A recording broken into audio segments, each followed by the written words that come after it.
Creating a life that is authentic, bold, and purposeful takes audacity. It takes disruption. That is what it means to be a professional troublemaker. Professional Troublemaker is a book, a podcast, and a life habit. I'm your host, Luvvie Ajayi-Jones, bestseller of books, aficionado of authenticity, and sorceress of side eyes, here to bring you conversations with world movers and change agents who have gotten where they are through their tenacity, their truth-telling, and commitment to making good trouble. From time to time, I'll even do deep dives on topics that are on my spirit. My hope is that this show compels you to do big things in a world where we have so much to fear. Let us loan you courage. Listen in. Before we jump into today's episode, know that this podcast is named after my second book and second New York Times bestseller, Professional Troublemaker, The Fear Fighter Manual, which, by the way, is now out in paperback. Not only does this paperback version have a sleek new cover and travels well, it has an exclusive bonus chapter called The Guide to Truth Telling. This chapter takes you step by step through the most common fears of speaking your truth and how to overcome it with boldness. How do you speak up in a meeting when the tough idea comes up? How do you confront a loved one who hurt you? What are the things to consider when silence is the easiest but not the best answer? I talk about all of that in the Truth Telling Guide. How would our lives be different if we were given permission to be disruptors for the greater good? How high can we soar if we knew fear is natural and we're actually supposed to do the things that scare us? How audacious would we be if imposter syndrome wasn't holding on to our ankles? I wrote this book, Professional Troublemaker, to loan people courage. In it, I talk about how my life has transformed because I run towards what felt bigger than me, doing the things that feel scary as shit. Professional Troublemaker, The Fear Fighter Manual is game-changing, and my life is a testimony of it. Fighting fear yields authenticity in abundance. So if you value this show, the guests, their stories, the lessons, and the wisdom, if you've ever said yes out loud to something that was said here, you will love Professional Troublemaker. This book is a verbal hype team to let you know you got this. So get a copy of Professional Troublemaker wherever books are sold, or go to professionaltroublemakerbook.com. You can get the hardcover, paperback with the new exclusive chapter, or the audiobook, which I narrated and has a new chapter included. So that's professionaltroublemakerbook.com. Get your hands on it. Today's episode is a conversation we're sharing from my book tour for Professional Troublemaker. And I really picked people who I believe to be disruptors in their fields, and they exude excellence in everything they do. This conversation is a perfect example of that. My partner for this conversation is psychotherapist Esther Perel. She's one of today's most insightful and original voices on modern relationships and love. She's a best-selling author, TED speaker, and host of the hit podcasts Where Should We Begin and How's Work? She also has an amazing game that is called Where Should We Begin? Esther is fluent in 9 languages and coaches pairs around the world of all types on relationship dynamics.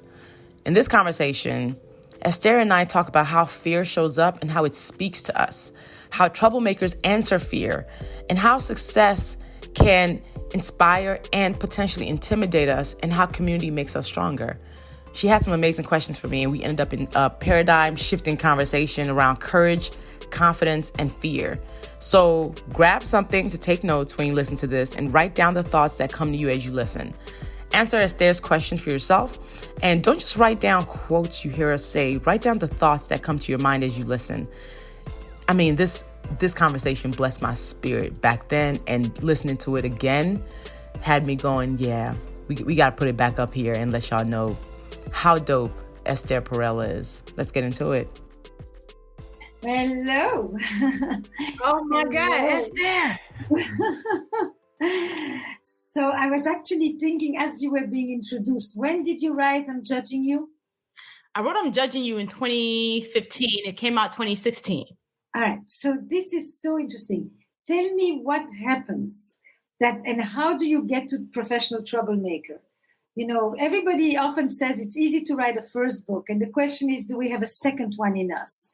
And what leads to that second one? And is it a continuation or is it a complete departure? Frame it for me. Yes, I think Professional Troublemaker is the big sister to I'm Judging You, not a sequel. It is the evolution. It is the growth. that I have as a writer, as a thinker, as a person in this world. And I'm judging you. I'm saying that we can be terrible at being human beings. So we have to do things to be better. In Professional Troublemaker, I'm saying for us to be better, we're going to have to do some things that scare us. We're going to have to be disruptors for the greater good. So it is a evolution. Beautiful. And in order to do the things that are going to scare me, what do I attend to first? My goal, and then I notice what stands in the way, what's the obstacle? Or do I first become aware of my fears? And once I can remove them, then I go toward my goal. I am fascinated by your analysis of fear. So I'm going to talk a lot about that. But I was wondering, did she know, even writing the second book, did you know first, this is what I'm going to do, and then you had to move all the stuff that's in the way? That's actually, I've never been asked that question before. That's what you question. Which came first? Man, that's good. Ooh, somebody said my video is a little bit pixelated. Is my video pixelated? Tiny bit. Yes, you are. Tiny bit pixelated. That's interesting. Let's see. Okay, is it better now? Take your time and just check how your Wi-Fi is. Let me check. Let me take my phones off Wi-Fi because I'm actually not even using Wi-Fi right now. And in the meantime, for all of you who are listening, while we fix this beautiful presentation of Luvvie here, just think for a moment about fears and goals and things that stand in the way for all of you. You know, when you want to go somewhere, because we're going to talk about fighting fears and diminishing them and overcoming them and diffusing them. What are some of the fears that you experience when you want to do things, when you want to become a troublemaker, actually? Oh, that's good. How do I look now, Esther? Same. Yes, yeah, you are. I wonder if I should refresh, right? Go ahead. We'll wait. I'm going to refresh real quick. I'm giving them stuff to think about. Yes. Okay. So your question to me was, which came first, me removing the fear or the goal? Yes. For me to even have the goal, I had to remove the fear. So for me to even think about what I wanted to accomplish, I had to stop being scared. Or I had to say, well, I am scared, but I'm going to do it anyway. For my second book, I was actually afraid of what I was going to write for book 2 because I said, how do I follow up book 1 better? That's right. Better. That's right. The fear of being better. Fear speaks to you. How does it speak? What does it say? How does my fear speak to me? Yes. Ooh. See, this is why I asked Esther Perel to be my conversation partner. She's asking me questions that I don't think anybody has even asked me. How does my fear speak to me? Ooh. Wow. I think my fear sometimes will say, no, you're not ready. Mm-hmm. That's how my fear shows up. It's not that it'll say, no, you can't do it. It will tell me that I'm not ready to do that thing. And how that shows up is that I will procrastinate. So my late therapist, Dr. Patterson. Yes, but you can speak to her because you posted about it. Yes. That was very moving. Yes. So, and I remember your comment that you left that day. So my therapist, Dr. Patterson, who's through my book, all up through my book, because I've been going to therapy for 4 years.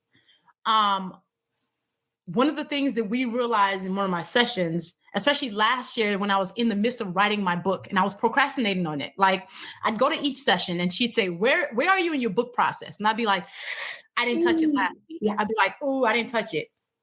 And one day she said, what are you afraid of that is causing you to not do this work? Like, what is the fear that is stopping you? Because this form of procrastination might be a form of self-sabotage. And for me, it was a fear of success. It was fear of, what if the book does do what I think it will do? Can I handle all the things that come with it?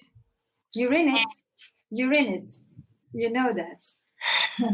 The book is doing, and you are speaking to core issues, to real, I mean, if you read just here in the chat box, the kinds of fears, the self-doubt, the procrastination, there's the fear of not being able to do it, but then there's the fear of, I did it, and now what?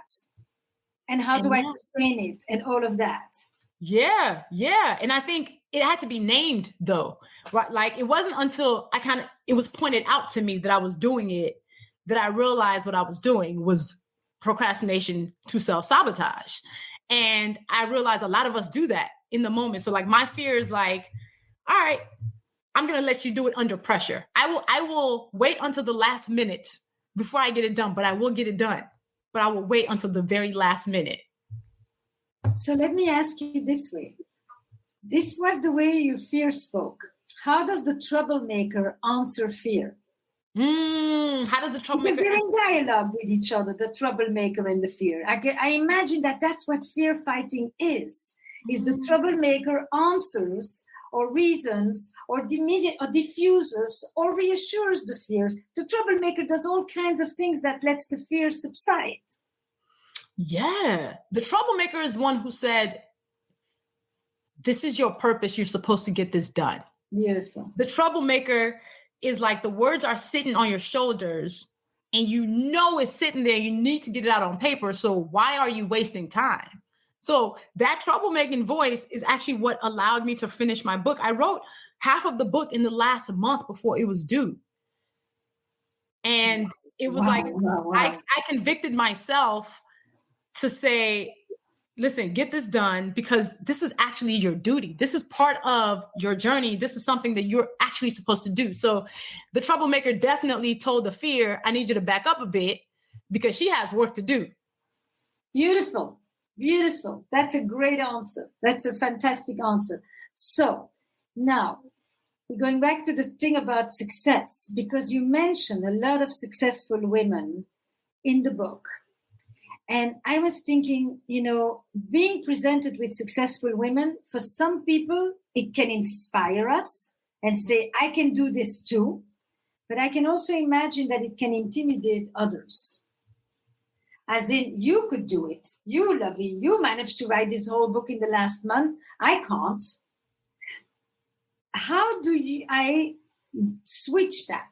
How do I actually use your success? You're staying the course, you're digging into your purpose and not have it add more fear to me, but in fact, let it really inspire me and believe in me. Yeah. I don't think people are extraordinary. I think ordinary people just do the same thing over and over again, and they get results and rewards for it. So when people see me and say, Luvvie wrote a book, it's not that Luvvie magically wrote a book. I ended up having the discipline from years of consistency. I call myself an 18-year overnight success because I want people, no matter if they see me on social media now, to understand that it didn't happen by magic or because I randomly just showed up. Habit, discipline, and consistency. So writing a book is honestly doing that. It's putting words on paper over and over again. And it's not just that I'm extraordinary, because I'm not necessarily extraordinary, because there are a lot of really gifted people who we will never know. I think regular people can understand that everybody's regular. They just happen to do the same thing over and over again. So for writing a book, it looked like putting words on paper over and over again. For the people who have PhDs, it looked like writing their thesis, that giant dissertation, right? Consistency and habit is way more important than gift, because I think sometimes people take it for granted that people are gifted or they might have a certain skill, but if they didn't stick with it, nothing comes from it. When you get stuck, you use your own tools to talk yourself out of it, or you turn to others? Both. Sometimes my own tools won't be enough to get me out of it, or I don't listen. So sometimes my own voice, the troublemaking voice, I might not listen to it. But then I'll go outward and ask a friend or a family member or somebody who's close with me, and they'll give me perspective that I finally listened to. So sometimes I do have to look outward to get the affirmation that I need.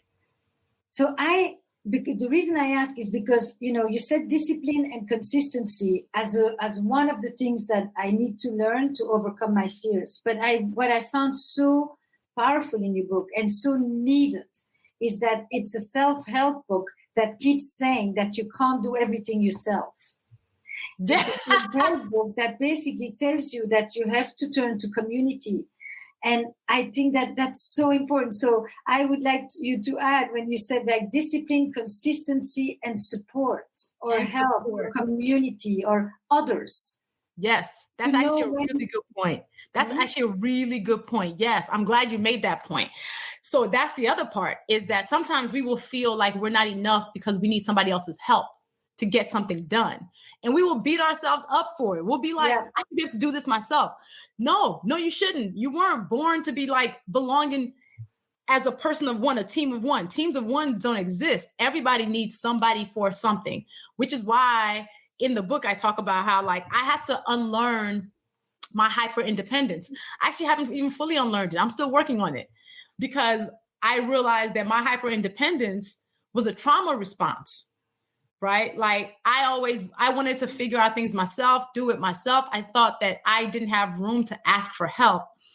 And I had to unlearn it over the years because it doesn't do you any favors to be a team of one. All you do is burn out. All you do, and then you frustrate the people around you who are like, hey, I can help. And it won't actually break my back, but it's breaking yours right now to not ask me for help. So it's a big part. So I'm so glad you pulled that out. Absolutely. Discipline, habit, and community. It doesn't do you any favor to be a party of one. Yes. I want people to register that sentence too. Because your book is dedicated to your grandmother. Yeah. And your grandmother, was she hyper independent or was she communal? She was communal, but still had some hyper independence in there. But I think the older she got, though, she became less independent, right? Because she actually had to get support, because when she got sick, and again, like one of the things that I put in the book is how, like, when I realized like what it looked like to live a life of love is one where you do have a community that's willing to show up for you. I think a life well lived is one where you don't have to do it all alone, because people are ready. They're at the beck and call. They will say yes when you ask them. And honestly, one of the biggest things about this book tour and this launch, as y'all are seeing it all over social media, one of the things that I have pulled away is how much my community is a verb. Like how much people were waiting to show up for me, how much help I can have whenever I ask. The fact that you're here, Esther, like, my goodness, I put the ask out and said, can you read my book? You were like, yes, send it to me. I said, can you be my conversation partner? You said, yes. And it really humbled me in a real way, because it showed me that I never have to do anything by myself. But it's so funny because it humbles you, but it makes me feel important, or that I matter, or that I actually have something to give, or that you respect me. It's not just what I do for you. Is in you asking me, I am affirmed too. Wow. You see, that's the communal perspective. And that is the thing that I really want to emphasize in the Professional Troublemaker. It's that you're not just pushing your elbows and saying me. It's the Professional Troublemaker can make real trouble for good by bringing all the others into the fold. And that is where I feel like I entered here. And I'm assuming that that's for all the people that you brought on the book tour. We met like this the first time we met, and we spoke, and we put that picture on social because I remember vividly. I had never been on Instagram. I didn't know what it was. You sat me on a bench in the middle of the neighborhood. You said, let me show you how it works. And you took a picture and you posted it, and it was like this world opened up, and this was giving, without thinking 2 seconds. That is Professional Troublemaker too for me. Esther, do you remember that actually the first time we met was on a boat? On Summit Boat? Summit Boat. Yes, on the floor. Yes. Oh, God. I want to tell people how me and Esther Perel met and became friends. We were at Summit, and I actually write about Summit in the book. We were at a cruise that Summit did, an invite-only cruise. That was this boat of 3,000 powerful people in business and tech and media. That was 3 days long. And on that boat, none of our phones worked. No technology worked on the boat. You couldn't get on nobody's internet. You couldn't text anybody because they wanted everybody to be present. And we all tried to find ways around it. We were like, can we do Bluetooth? It didn't work. That boat was like, we're going to shut you all down and you're going to connect with real people. So they had different classes on the boat that was scheduled throughout the 3 days. And Esther was doing you were doing 3 classes. You were hosting 3 classes. So I remember I missed the first class because they were like, oh my God, it was too full by the time I decided, because I'd be late to everything. By the time I showed up, it had been over capacity for her room. So I couldn't even get in there. So the second class, me and my friends, me, Bose, and like 3 other people, we were like, we're not going to miss her class. So we're going to show up early. We showed up. Class. It's so funny. We were like, we can't miss this workshop. We're not missing Esther's workshop. We showed up, Esther, 20 minutes early. And we had to fight for seats 20 minutes early on this boat. And somehow or the other, we made it to the front of this thing. I'm sure we like had somebody saving us seats. We made it to the front. You did this like 1 hour workshop, blew everybody's minds away, of course. And afterwards, it was nighttime. It was like 11 o'clock. And we were headed, we came on stage to meet you. And we all walked over to the after party. We got to the after party to the front of the door. And we all started talking to you. And then we all sat on the floor in front of the door. I'm talking, people are walking around us because we formed a circle on the floor of this boat and talked for an hour. And I'm not even sure what we talked about. Relationships. We talked about relationships. We talked about race. We talked about women. We talked about fears. And we talked, in essence, we talked about troublemaking. Yeah. You know? And about claiming a space. And we were claiming a space. And you were all handing me the space. And I was claiming it. And I felt so honored to be talking with all of you because I knew none of you. And, you know, it's that sense that I really think that the reciprocity in the trouble is very, very important for us to highlight. And I think it shines through your book all the time, you know, and especially when you talk about the Orikis, because they're not just, you know, so explain Orikis, first of all, so that everybody knows. Yes, y'all don't get the book, but Oriki, I started the book off with the Oriki because I wanted to, talk about some of my tradition as a Yoruba girl born in Nigeria. And in Yoruba land, we have Orikis. And Oriki it's a word that Ori means head, ki is to greet. So it's like a greeting of your head, your destiny, your fate, your personhood. And an Oriki is a hype mantra. It is something that is basically a standing ovation for your spirit. It is in poetry form, but it's saying at your birthday, your wedding, your funeral, because that is the ultimate place where you should be honored. And my grandmother's Oriki was sang at her funeral. And that was the first time I cried. Like, I think that's the first time where I couldn't be stoic anymore. Like, even if you are stoic, an Oriki will move you to tears. And in the audiobook, which is why some of y'all should get the audiobook, I actually had my aunt do my grandmother's Oriki. I was like, I need you to record it, not me, so you can do it justice. And I think about what it means because it ties you to your lineage and your ancestry. It reminds you not just who you are, but whose you are. And I think about this world that's constantly telling us that we're somehow short of what we need to be or who we are, how we are usually getting insulted and traumatized and abused. And Oriki is the opposite. And Oriki exists purely to make you feel proud of yourself, of the people who you come from, of the community you have. So I think we should all create Orikis for each other. I've been doing it for years, Game of Thrones style, to people who, y'all have seen it on social media when I write an Oriki for somebody. When you see me talk about Beyonce, you know, Queen of Creole Land, you know, think of Game of Thrones. Whenever you heard Daenerys introduced, did it not gas you up when they were like Mother of Dragons? okay? Queen of the Andals, breaker of chains. That's an Oriki. That thing exists purely to let y'all know who she be, right? So I'm like, why don't we also make sure we have Orikis for ourselves? So in the book, I put a formula for you to use to write yourself one, because I wrote myself one. Okay, I wrote myself one. So I'll let y'all know what mine is right now. And I think you should write yourself one. And that's one thing I want everybody to for sure do when they get this book.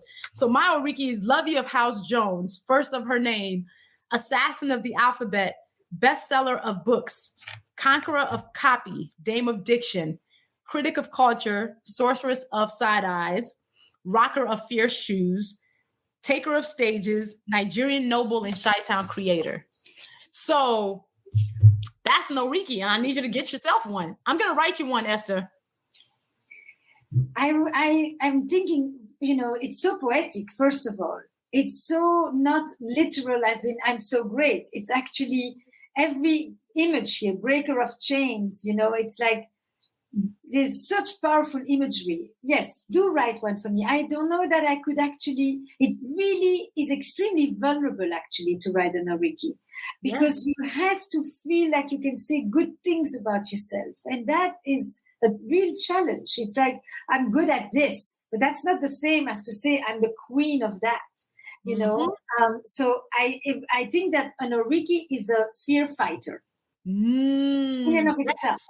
In and of itself. Yes, because it's a fear fighter, because in the moments when you are feeling fear, whether you're good enough to do something or, ask for that raise or go for that opportunity, read that back to yourself and you be like, I got this. I can do it. It is absolutely, it's the antithesis for a lot of the messages that you'll be getting elsewhere. And it does take some vulnerability, because it means you have to throw humility away. It means you have to throw away some of the scripts that you know about yourself or you think about yourself. Some of the limited beliefs that you have about yourself, you're going to have to throw them out to do this exercise. You're going to have to give yourself extra credit to get this done. So it's Women's History Month. Yes. And I'm thinking this way, because when you say you're going to have to, silence some of these voices and let your humility, and I'm thinking Women's History Month is a global story. It's not just us in the United States, me, a Belgian woman living in America, you, a Nigerian woman living in America.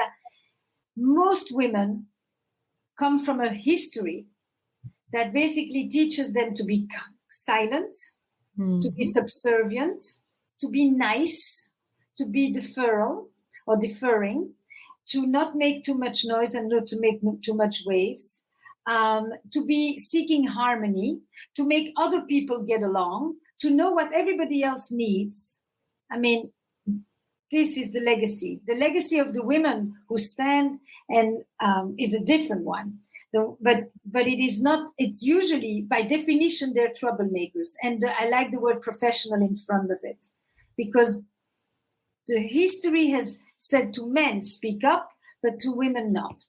Yes. To women not. So you're bringing something that is really a cultural shift. It's not just individual women grab your fears, push ahead, feel more confident. You really change one of the fundamental messaging that women have received throughout history. And you were inspired by Femilayo and by your grandmother, and she was that fighter. But a lot of women, from all over the world who live in the US as well, don't come with that. That's real. That's for sure. I realize how much women have been given such messages that have been so damaging to our psyches, that have been default messages that we don't realize that we've internalized and taken on. And I'm just especially the humility one. That's actually a big one. And a lot of women struggle with it. And that's one of the biggest questions I get about this book is well, I don't want to be known as arrogant. That's why I wrote a chapter called Own Your Dopeness. Because I don't think arrogance means you know how amazing you are. I don't think that's what arrogance is. I think arrogance is if you think you're amazing purely from your own doing. That is arrogance. I think humility should be, you know how amazing you are, but you're also giving credit to those who came before you, the systems that prop you up, the privilege that you have. God or whatever the universe, energy, something. I don't think you need to be diminishing yourself, because I don't think it does anybody any favors for you to diminish yourself. That for me is not humility. That's self-deprecation. And that's also dangerous, because you will do it to the point where you start to believe that you're actually not good at that thing. And when you deprecate, when you put yourself down, you of course also expect others to bring you up. Yeah. And then you start to go from the power from the bottom up. And you can even have power from the victimhood up. You can say, I made myself small. Why don't you make me big? Why don't you see me? Why don't you affirm me? And you then, and then you put the power on the others, and then you protest that the others have so much power. Ooh, that's good. That's good. Yeah, no. And because you have deprecated yourself so much, you will actually start believing that you can't do the thing. Right. Because you think, I'm not good, I'll say it. And I think one of the things that women even have a hard time doing is we don't even know how to accept compliments. I had an interview yesterday with somebody who said, like, well, I don't want to accept compliments because I don't want to be arrogant. I'm like, it's basically somebody's giving you a gift and you're saying receiving it is arrogance. Right. Actually, receiving it is an insult to them, because that means you're rejecting this thing that they're giving you. So why can't you accept a compliment with a graceful thank you? You don't have to say, I know I'm dope. You can say, thank you. I appreciate that. We don't even have a compliment that you like to receive, Luvvie? What's a compliment that I like to receive? And I would like to ask this question to all of you listening as well. Oh, okay. Everybody can answer that. A compliment I like to receive. You look fly. Great. Lovely. Fantastic. Because I think that what you're doing if I see this book as part of Women's History Month, it's about changing the status quo. Yeah. That's what Professional Troublemaker is about. It's not only about, achieving your objectives in life. It's really changing a larger status quo and having all of women part of that. It's a bigger story for me, but that's what inspired me in this. It's like I saw myself joining a community of other people who want more for women, for girls all over the world. Yes. I'm loving some of the compliments that people are saying. You have great energy. Somebody said you're really smart. You have a great smile. You're so creative. You're doing a good job. Yeah. And the other one is I see you is another compliment that I love. Yes. I see you. Sandra, thank you for listening to me. You're a positivity pill. You're a great listener. I love your energy. Great. Wonderful. Wow. Wonderful.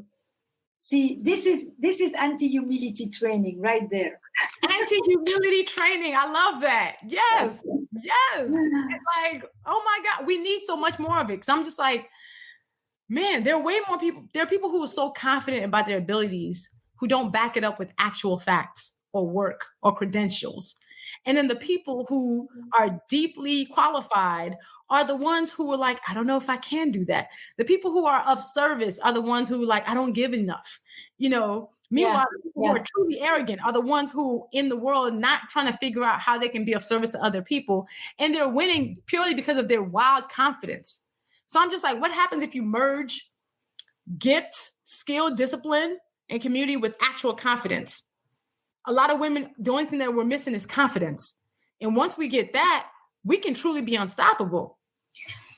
So when we talk confidence, I'll give you a line that one of my colleagues, Esther Perel, gave me that I think is one of the most beautiful definitions of confidence. Okay. Because people often, when they hear confidence, they mean that it's flawless, perfect, wrinkle-free.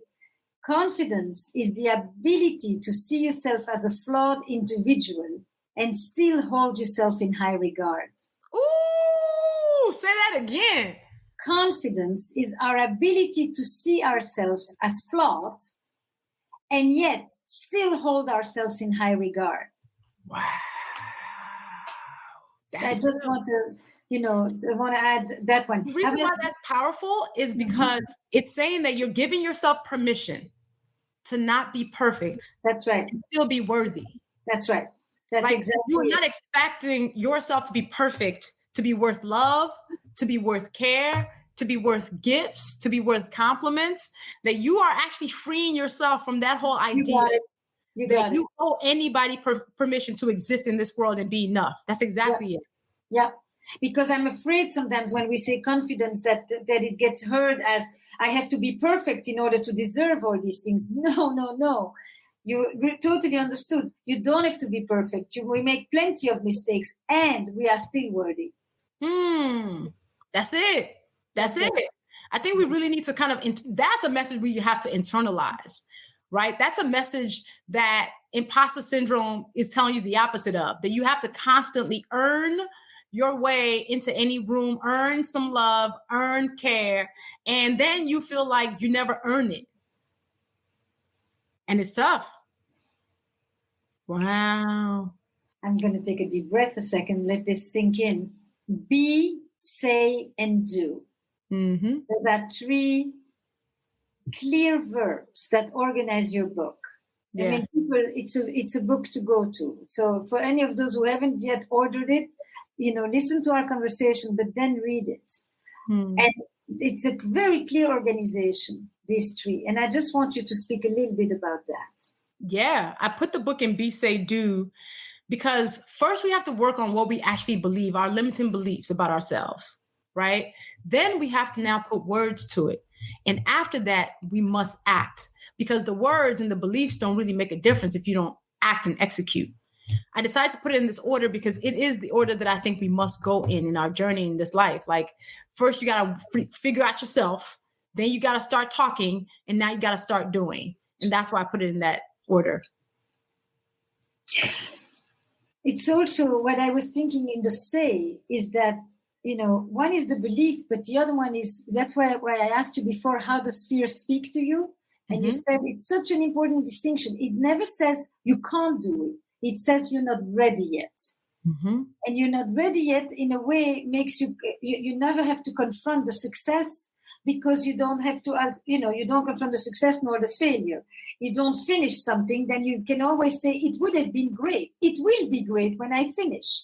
But you keep pushing it further ahead. And I thought that order was very important. Be, and then say, and then do. It's also interesting that you don't have think or feel, because they're implied in be and say, and do, for that matter. Think and feel is absolutely implied, because I want people to also think through just like the moments in their lives when they've let fear stop them. I think the think is all up through it, because it's like when we really think about our lives, and when I think about mine, the moments when I have decided to move forward, when I've been afraid, I've grown from it. I've won because of it. I've had opportunities because of it. And those moments are the ones that make a difference in the journey. The moments when I don't move, well, we won't know about those moments because nothing came from it. Those weren't the goals. Do you include guilt and shame in fear? Do I have guilt and shame and fear?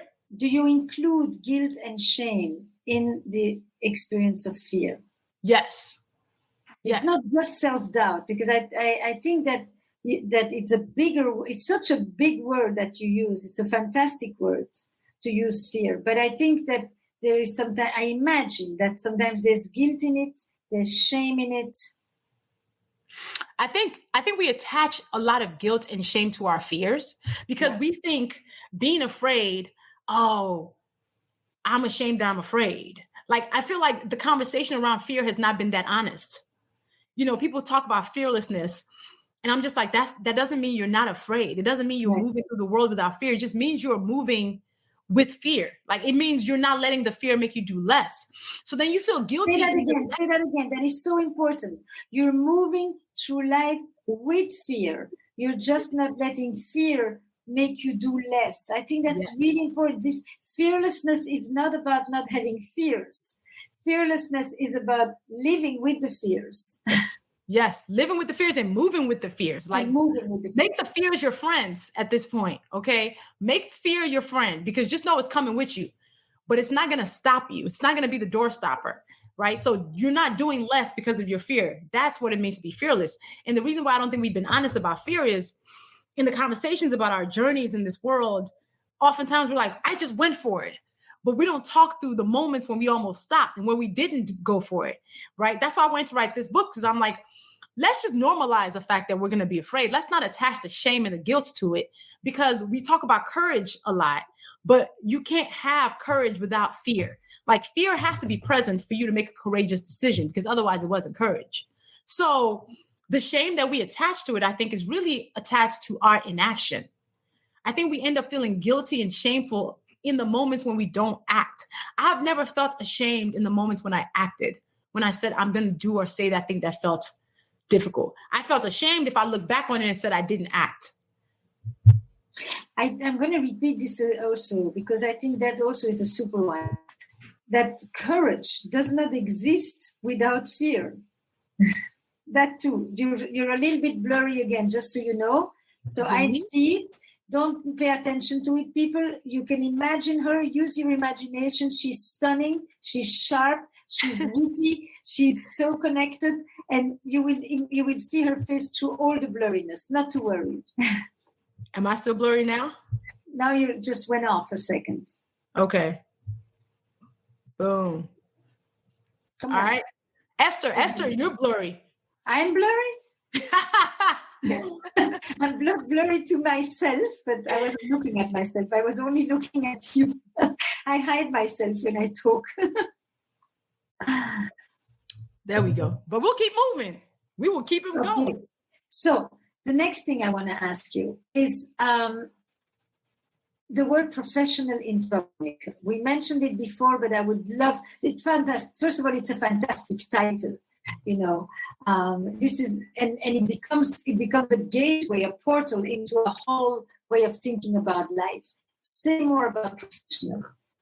So being a professional troublemaker is about committing to elevating the rooms that you're in, committing to being a part of a world that is not a dumpster fire. It means you're committing to saying the hard things in the places where it requires. For me, professional troublemakers are the people who sit in the company meeting and who say, we need to fix that campaign because the idea is not as thoughtful as it should be. They're the people who are sitting at the dinner table and telling your uncle, hey, that joke is not appropriate. And professional troublemakers are the friends that are telling you, I need you to show up better for me, or let's have a tough conversation about what we're doing.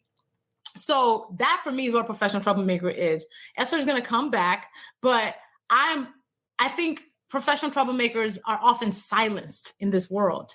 Like, troublemakers are the people who are told to sit down and shut up, or they are punished for using their voice.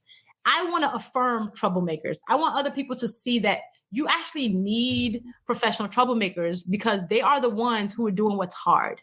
They're the ones going to therapy to unlearn family trauma, because they want to make sure they don't pass it on. So troublemakers, I think, it's not just about them being tolerated. They need to be celebrated, because the world needs troublemakers. Beautiful. What other books would you recommend to professional troublemakers right now? Truly, Glennon Doyle's Untamed is brilliant for people who want to see somebody trying to give themselves the freedom to live in this world audaciously in the way that's really true. I always love a good Brené Brown book. Rising Strong, Daring Greatly are really good ones. Those are some that I would recommend to people. Mm-hmm. Mm-hmm. And which one of the troublemakers would you like to go to dinner with? You had a table of 4 or 5 or 6 of them, or 2 or 3. If I could host a dinner party with troublemakers who are still alive, I would have Stacey Abrams, Presley. I would have Brittany Packnett Cunningham. Mm-hmm. Who else? I'd have Bozoma St. John in that dinner conversation, because that'd be lit. And I think that 5 people at that dinner. It'd be a really interesting conversation. Can I invite myself? Huh? Can I invite myself? Yes. I want to be at that table. I need this to be like 10, right? Actually, what I would love is the table to be 5 Black women, 5 white women, to have real conversations about how do we bridge the gap or like in the chasm between us? So I actually would have you, I would have Glennon, I would have Brene, 2 other white women. Ooh, who are the other 2 that I would have? Who's a good troublemaker who I've recently? I would have Dolly Parton. Oh, yes. And Cher. Voila. Oh, no, that dinner party would be everything. Yes. Yes. I'm putting this right now on the map. I really, really hope that actually happens. Who do I give this book to? Just want to make sure that there's a few things for all of us listening here. I would give this book to somebody who's in their 20s. And then I'm going to write a young reader's edition because I want to give this book to somebody who's 7. The 7-year-old, I want her to get this message. So as the world sends her these messages over the years, she never loses herself and never thinks she's not enough. I would give it to the 20-year-old who's about to saunter into the world as an adult for the first time and say, this is what you're going to encounter. The person that you were at 7, remember her, keep her with you. And then the 30-something-year-old who's now the mom who was like, I'm trying to raise these audacious kids. I'd give it to them to say, don't let them lose this part of themselves. And then I'd give it to the 50-year-old and say, remember who you used to be? Well, I know you're about to be uncheckable, but make sure you remain this person.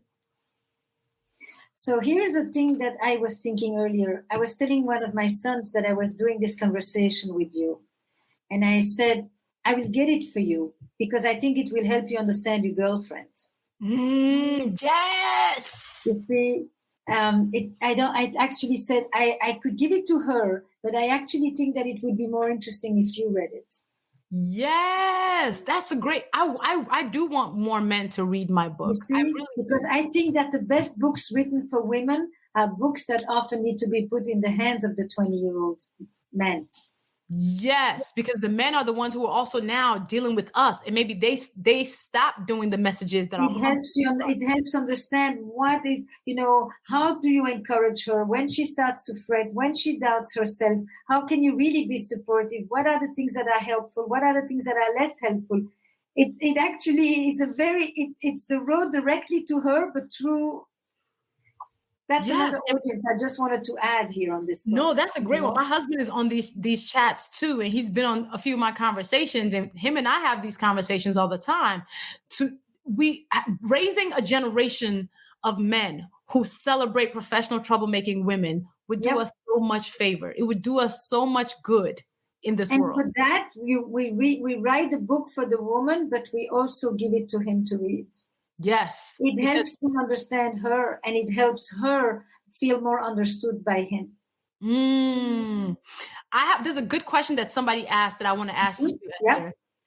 Please discuss the overlap between Luvvie's philosophy of being a professional troublemaker and Esther's teachings about practicing erotic pleasure for a healthy sex life. Do these 2 areas of life inform one another, and how? I can answer that very quickly.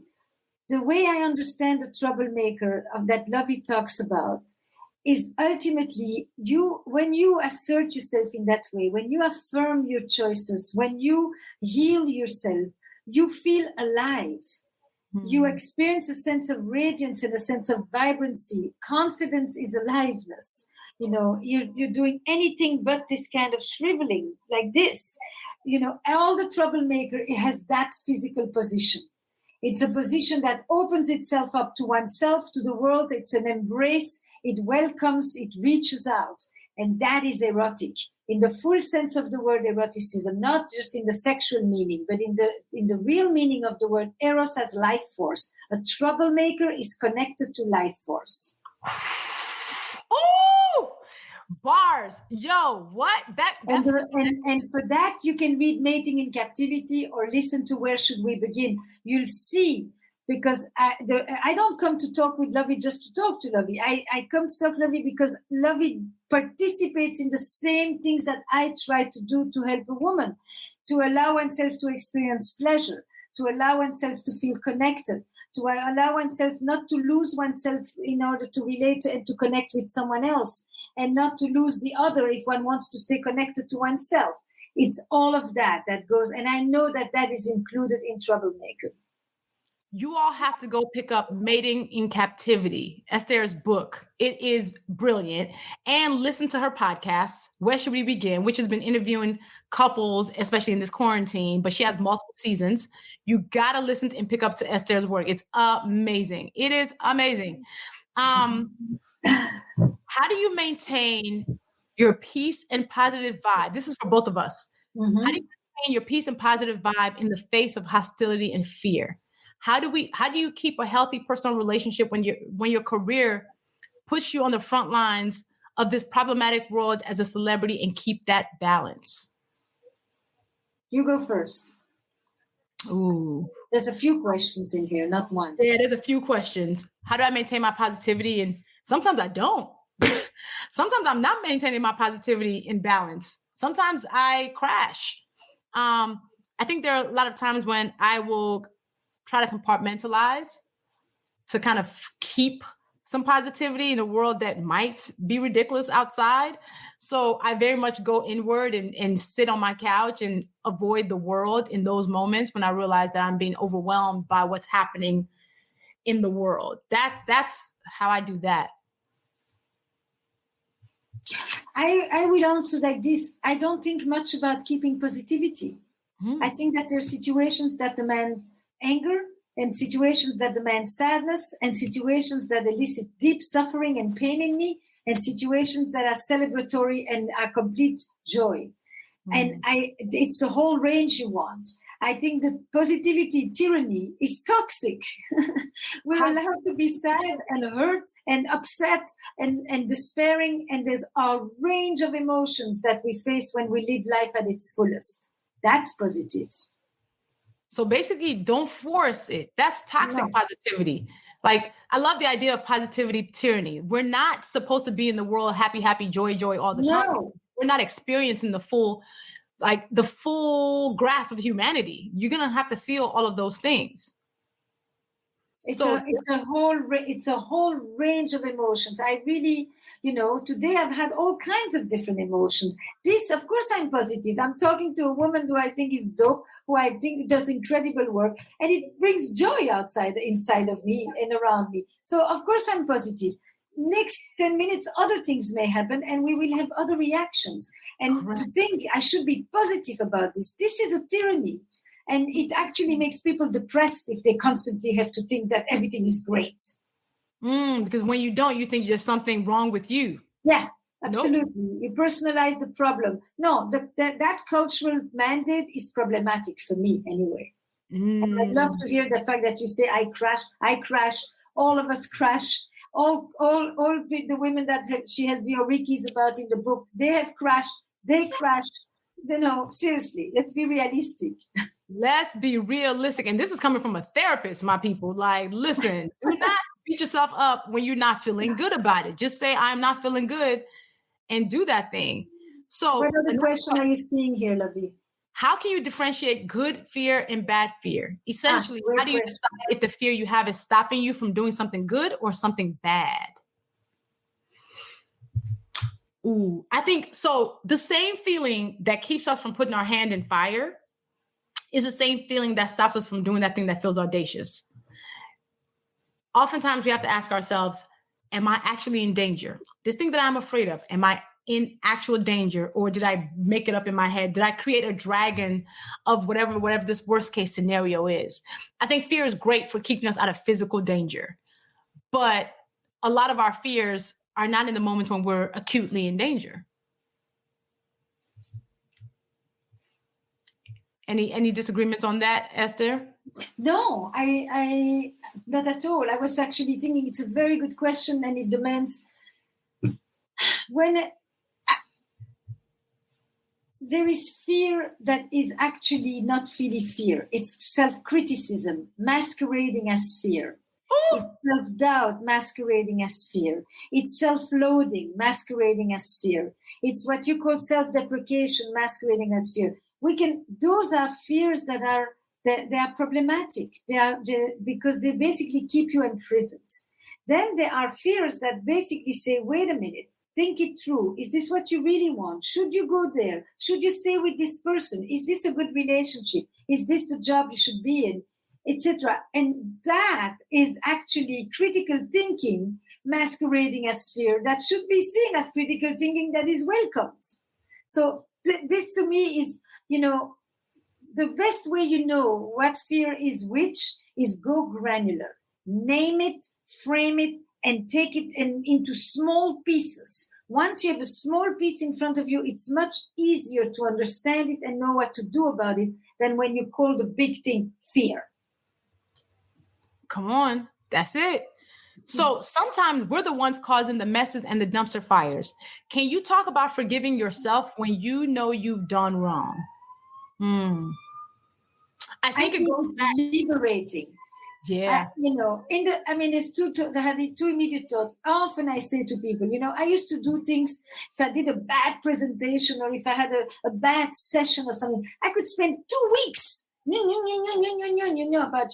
now I feel like I just say, there's another session coming tomorrow. There's another talk coming in a few days. It wasn't the greatest. And then I would say to myself, you can't be good every time. And then there would be another voice that said, how can I not be good every time? Of course I must be good every time. I had this whole after a while, you just basically, feel liberated from having the permission. This is the real key word, to just say, this was wrong. You go to the person and you say, what I said before was hurtful. What I said before was nasty. What I said before was cheap.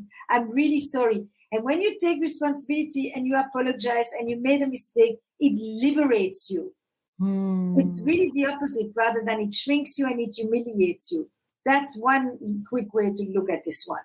And I think that's vulnerability. You? That's vulnerability. To be able to say, I messed up, so I'm going to fix it. Or I messed up, so I'm sorry. Takes vulnerability that a lot of people don't have, right? Because they think, and I think it goes back to that thing you said again about confidence. Exactly. I was hoping you would connect it. The lack of perfection, you will beat yourself up because you then feel bad for not being perfect.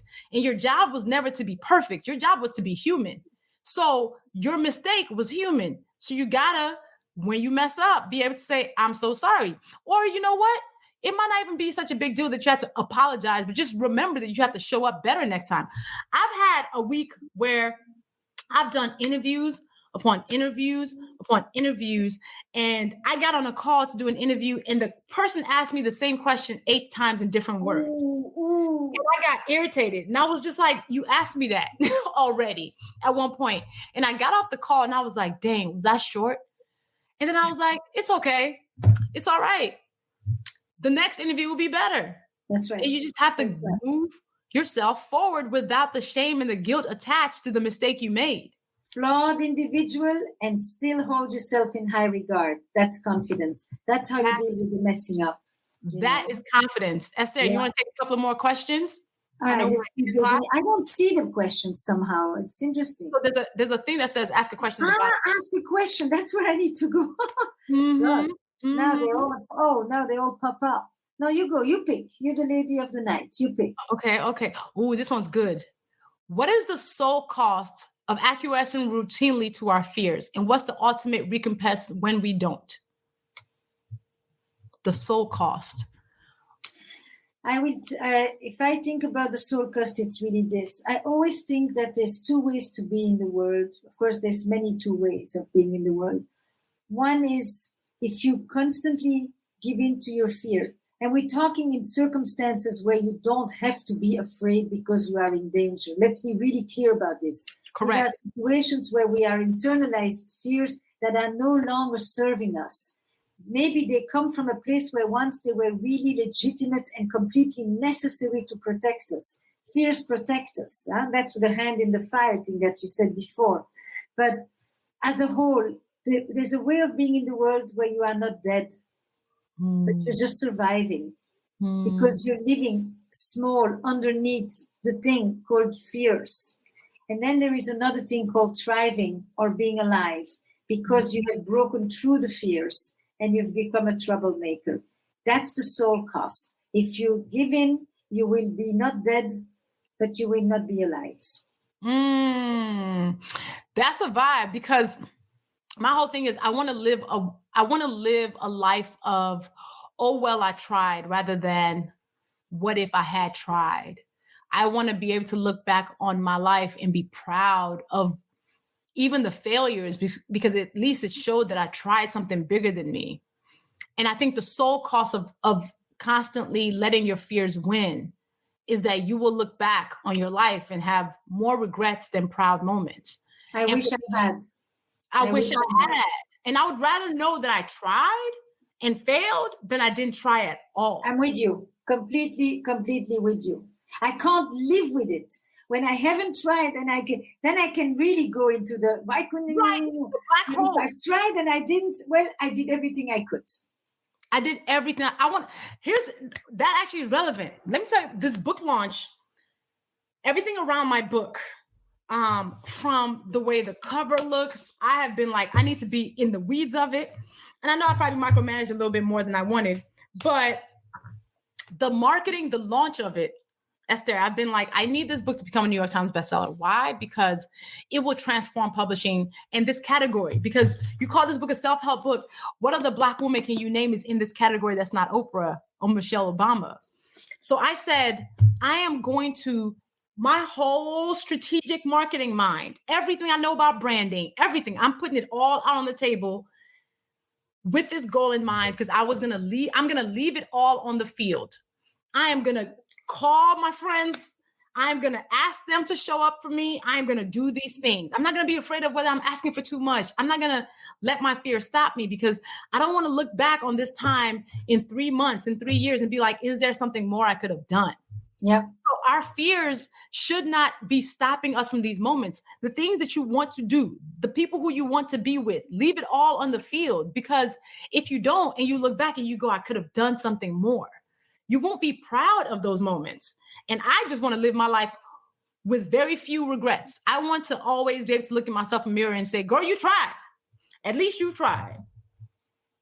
And I would like to say to all us women that when we see someone who tries, that we not cringe because she takes up a lot of room, or that we not think that, she thinks that she's better than us, but that we really think that we can all be like her. Because you're doing an amazing job with this. And sometimes, the thing about, sometimes women are most encouraging of each other, and sometimes we're not. Sometimes we look and we say, why do you, and why can you? And, I think that's where we really need to firm up as community too. And I think some of that is attached to fear, because we have this fear of scarcity. Competition. I'm not in competition with anybody, because if my best work is my best work, that's all it needs to be. So somebody else's best work is not somehow diminishing mine. So the fear that somehow there's only a little bit for us all to compete with is so false.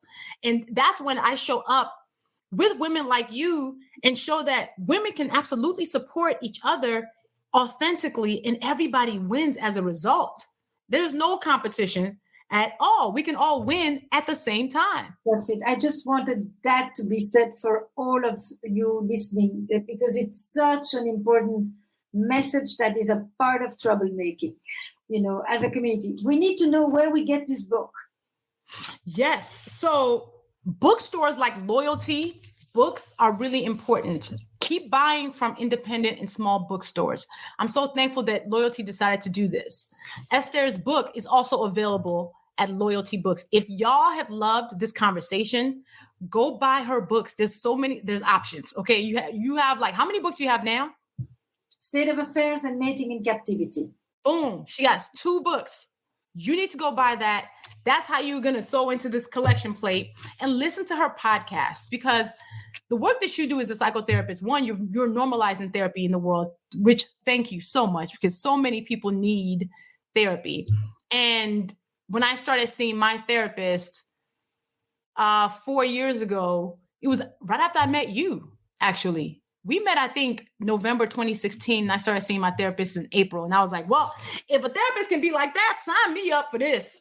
So thank you for even that effect in my life, because you're just amazing. And you show up in such a great way. And you've been so supportive, whether we're sitting on the park bench or at Makers or share the mic, which you gave me the opportunity to participate with you and your entire community, which was so, so important for me.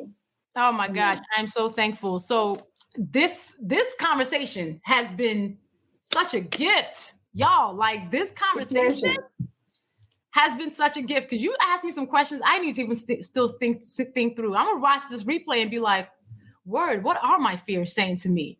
So thank you so much for this time. And by the way, this is for the person who asked the question, when you know if they're good fears, bad fears, they're not there is not really a good and bad fears. They're just fears, and they have different messages. But just ask what they say to you. And literally, you can have a mic in front of you or a little thing. This one speaks this way, this one speaks that way. Sometimes it's a choir, and sometimes it's a cacophony, those fears. Mm-hmm. But we can always have a conversation with them and let the troublemaker win.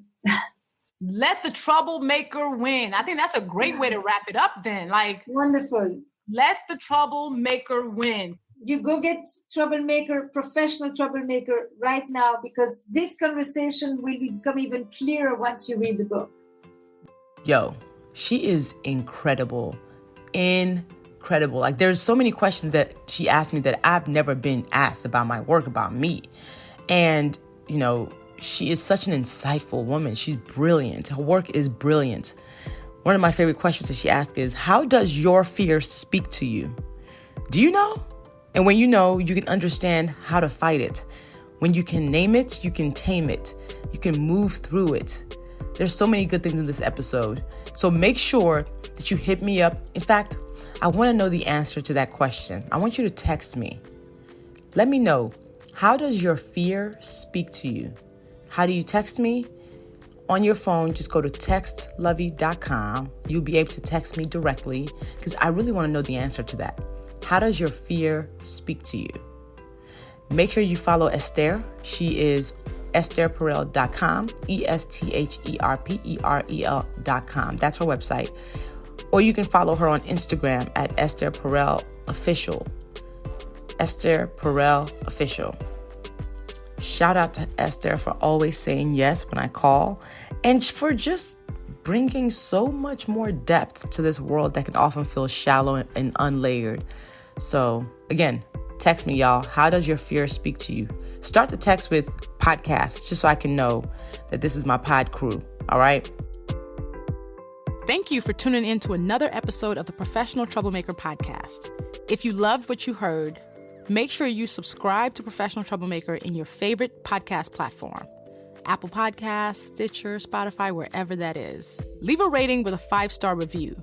Your insights and comments help us gather more professional troublemakers into our community. And go to textluvvie.com on your phone. That's textluvvie.com. And text podcast. Join our text squad and talk directly to me. Let me know who you'd like me to be in conversation with, or what topics you want me to do a deep dive on in a solo episode. Until next time, make some good trouble.